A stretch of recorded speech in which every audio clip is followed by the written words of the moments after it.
Aujourd'hui, on va explorer le pouvoir du son dans notre yoga. Les bienfaits du son sont incroyables et on va ensemble les voir grâce aux instruments intuitifs que j'ai autour de moi. Tu verras, ça fait un vrai massage sonore. J'espère que ça va t'inspirer.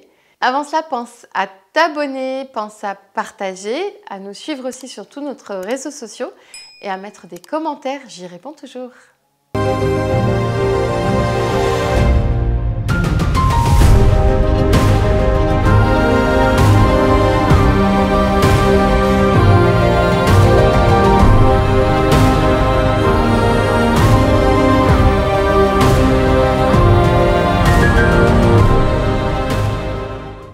Le son a un pouvoir énorme sur notre santé et sur notre bien-être. C'est vraiment prouvé, il y a plein d'études scientifiques qui le montrent, mais ça a un effet beaucoup plus profond que ce qu'on a en tête parfois. C'est-à-dire que ça va apaiser le mental, ça va aussi agir sur la réduction du stress, en général ça les gens le sentent, mais ça va aussi agir même sur la glycémie. Ah oui, sur la régulation de la glycémie. Et ça va aussi agir sur toute notre capacité à nous projeter dans un état de conscience un peu différent.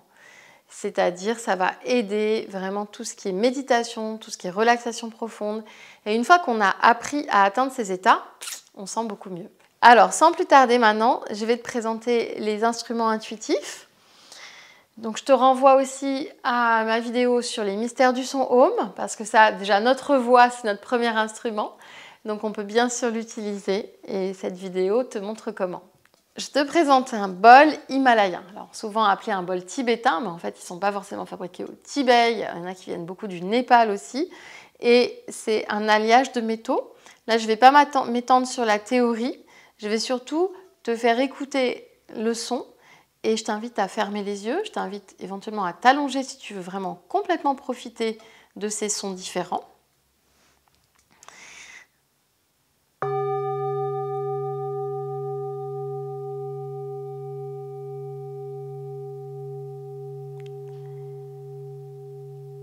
Et ce qui se passe, c'est que ce son, il a en fait des résonances. Alors à distance, évidemment, c'est pas tout à fait la même chose, mais quand on est proche d'un bol tibétain, particulièrement un grand bol, eh bien on a toutes les vibrations aussi sonores qui viennent remettre à niveau nos systèmes dans le corps, tous nos systèmes. Et ça fait un énorme bienfait. Donc quand on fait sonner notre bol comme ça, on doit laisser le son se propager.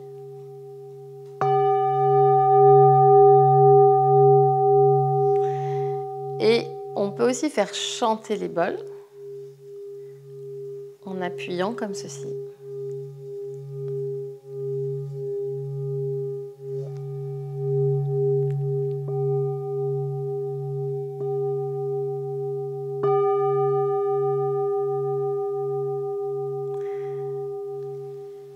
Si tu as un bol chez toi, tu peux aussi le passer comme ça le long de tous les chakras pour vraiment avoir une belle harmonisation de tous les centres énergétiques. Ça pose tout de suite.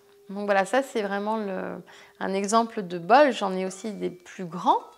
Et dans mes formations, que je t'invite à découvrir aussi, tu les as toutes en description, tu as beaucoup de passages sur tout ce qui est sonothérapie pour apprendre vraiment à se servir de tous ces instruments et particulièrement des bols aussi. Là, je te présente un autre instrument très simple à utiliser, très intuitif.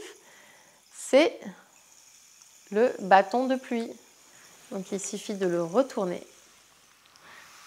Celui-là est particulièrement grand et je le trouve particulièrement harmonieux. Et ça accompagne complètement une relaxation finale. Donc, quand on veut ramener le côté sacré du son dans nos pratiques et dans nos enseignements, c'est magnifique. Ça peut venir à la fin d'une méditation, à la fin d'un cours de yoga postural. Ça peut venir aussi au début d'une méditation. Donc ça, c'est le bâton de pluie. J'adore. Je vais le laisser sonner pendant que je te présente aussi d'autres instruments. Donc là, on a les koshi. Alors ça, c'est d'origine vietnamienne. Moi, j'adore réunir plein de traditions. Ça s'harmonise très bien avec le bâton de pluie. Et on peut en faire sonner plusieurs à la fois. Ils sont tous reliés à un élément. L'eau, la terre, le feu, l'air. Et on peut aussi les passer tout le long du corps pour détendre une personne ou se détendre soi-même. C'est très doux, très léger. Magnifique. Là, maintenant, je te présente un hang et j'adore le son du hang. C'est un instrument intuitif, au sens où on ne peut pas faire de fausses notes comme sur un violon, par exemple. C'est un instrument un petit peu plus complexe quand même qu'un bâton de pluie, mais voilà, on peut très bien s'y mettre. Et même si on ne devient pas forcément joueur professionnel, ça peut donner quelque chose de très joli. Déjà, rien que le son.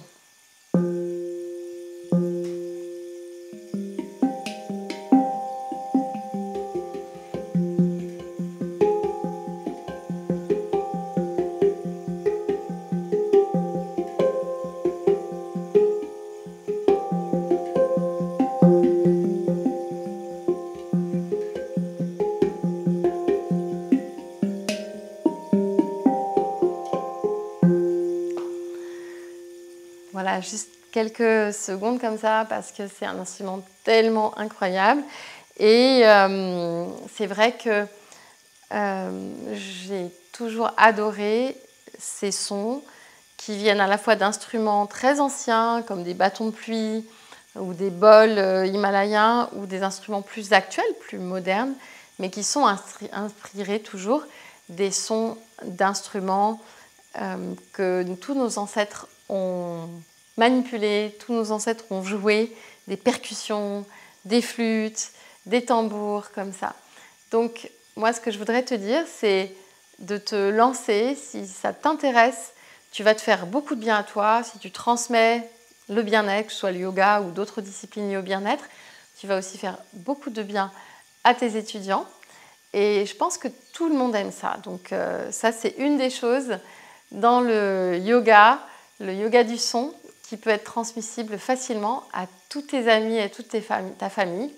Donc, je t'encourage à expérimenter et dis-moi si ça t'a inspiré, ce que tu as fait avec les instruments intuitifs comme ça et comment tu peux nourrir ta pratique de yoga avec. Pense aussi à aller voir ma vidéo sur intègre du sacré dans ton yoga. C'est apparenté comme thème. Et puis pense aussi à nous suivre sur les autres réseaux. Tu as la liste complète dans la description. Et je te dis à très bientôt.